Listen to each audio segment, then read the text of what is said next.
Bonjour à toutes et à tous. Dans cette vidéo, on va voir ensemble comment créer notre projet TIA Portal où on va insérer et configurer notre automate. Mais avant de commencer, il faut faire une phase préparative que je préfère la faire avant de commencer les projets.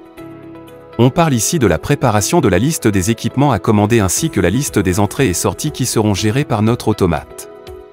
Dans les projets, cette étape vous aide essentiellement à dimensionner la taille des installations et tranche bien évidemment dans le choix de l'automate à utiliser, afin de ne pas tomber dans le sur- ou le sous-dimensionnement du matériel d'automatisme nécessaire. De point de vue équipement, notre petite installation se compose d'électrovanne de remplissage qu'on va la nommer EV01. Cette électrovanne doit avoir un fin de course qui indique qu'elle est ouverte, un second pour indiquer qu'elle est fermée, et une excitation pour la commander en ouverture ou en fermeture. Ainsi, les fins de course qui nous indiquent l'état de EV01, on les classe comme des entrées par rapport à notre automate. Et l'excitation de EV01, on la classe comme sortie automate pour l'utiliser à la manipulation d'ouverture et fermeture de l'électrovanne.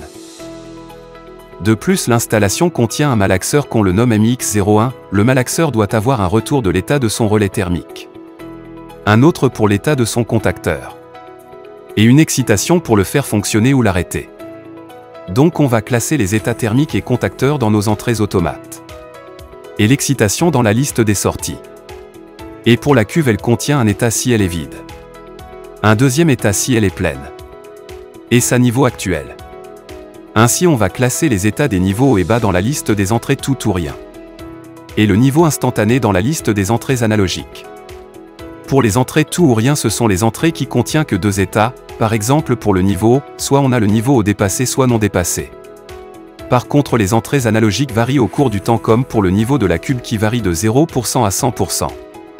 Enfin, il nous reste quelques équipements de sécurité et indications. Une arrêt d'urgence qu'on la nomme ARG, à classer dans les entrées tout ou rien. Un voyant vert pour signaler que l'installation est en marche ou en repos. Et un autre rouge pour signaler que l'installation est en défaut. Et ces deux voyants sont à classer dans la liste des sorties. Cette étude nous fournit finalement ce tableau, où on a classé les signaux par nature, entrée ou sortie, et par type, tout ou rien ou analogique. Mais de plus de cette liste, il sera intéressant de spécifier par rapport au équipement et au câblage électrique la logique des informations à récupérer ou à générer. Cette logique est illustrée dans ce tableau, et d'ordre général pour les sécurités comme arrêt d'urgence. Niveau haut ou bas. L'absence de tension indique le déclenchement du capteur ou du bouton. Pour les l'état et les boutons d'ordre opérationnel, la logique est inverse. Pour avoir, la présence de tension indique le déclenchement du capteur ou du bouton, comme le bouton marche les fins de course de position des vannes, ou autre. Pour les sorties, la logique est presque la même partout. La présence de tension indique l'excitation de l'actionneur, comme les pompes, les vannes, les voyants. Récapitulons, dans cette phase, le plus important pour nous c'est d'avoir ce joli tableau, qui nous donne l'information sur le nombre des entrées et des sorties à gérer par notre automate et qui sont classées par type. Cette information est le critère le plus important pour choisir l'automate pour notre projet. Par exemple, dans notre cas, une petite automate compacte peut faire l'affaire. Donc selon la disponibilité et le prix du marché, on peut s'orienter pour une S7200, voire même un logo dans la gamme Siemens, ou l'équivalent sur d'autres marques. Mais réellement, dans notre application, on va travailler avec la fameuse automate modulaire S7500 afin de toucher plus de fonctionnalités et voir plus d'options sur cette automate. Alors il me semble que tout est bon. Si c'est bon pour vous aussi, allons-y donc, commençons notre premier projet. Comme toutes les applications, on fait double clic sur TIA Portal pour le lancer. Et on attend l'ouverture du logiciel qui présente notre plateforme de travail.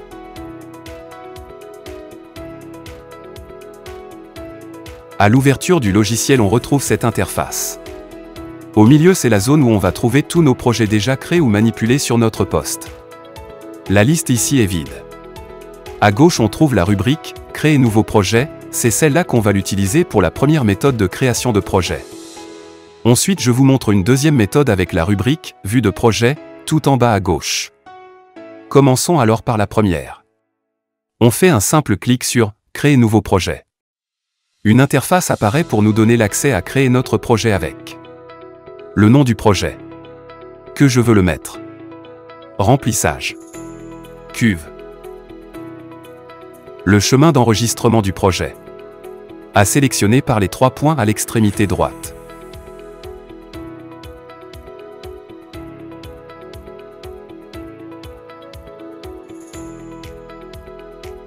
Et vous pouvez aussi ajouter le nom du créateur du projet ou le nom de votre société, ainsi qu'un petit commentaire qui décrit le contenu du projet.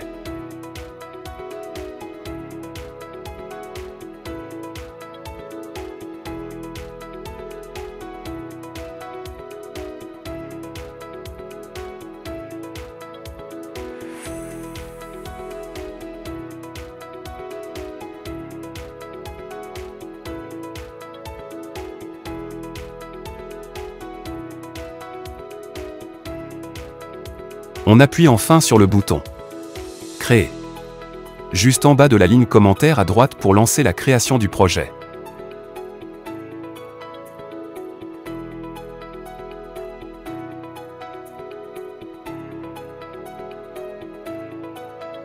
Après, on aura cette interface à travers laquelle on peut passer directement à la configuration du matériel automate, ou l'écran de supervision ou autre, ou de passer directement à la vue du projet, avec un simple clic sur la dernière rubrique.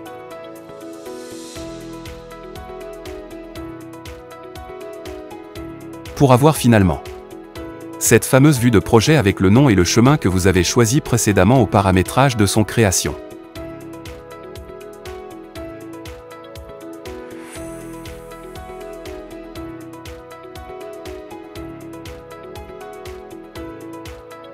Revenons à la deuxième méthode pour créer le projet.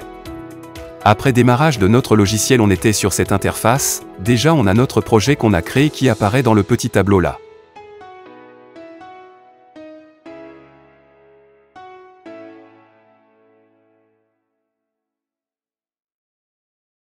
Alors, au lieu de passer par la rubrique « Créer nouveau projet », on passe directement à la rubrique en bas à gauche. Vue de projet.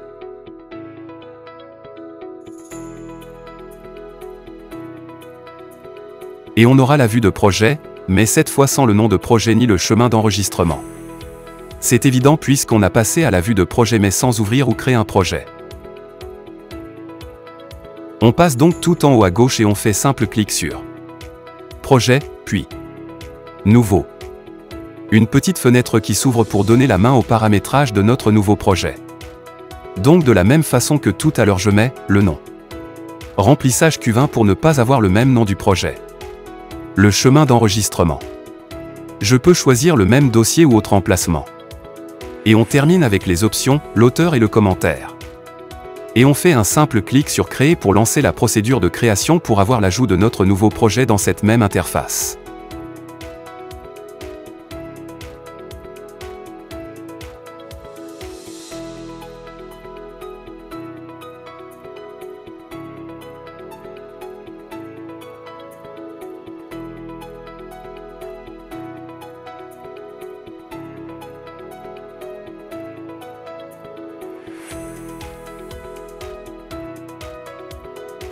Enfin, on aura notre nouveau projet. Après avoir vous présenté notre projet, comment identifier nos objets à commander, générer notre liste d'entrées et sorties et créer le projet, je vous propose de s'arrêter ici pour cette vidéo. Et à la prochaine où on va ajouter et configurer notre automate. Et intégrer notre liste d'entrées-sorties. N'hésitez pas à vous abonner et de partager avec nous vos commentaires et vos avis.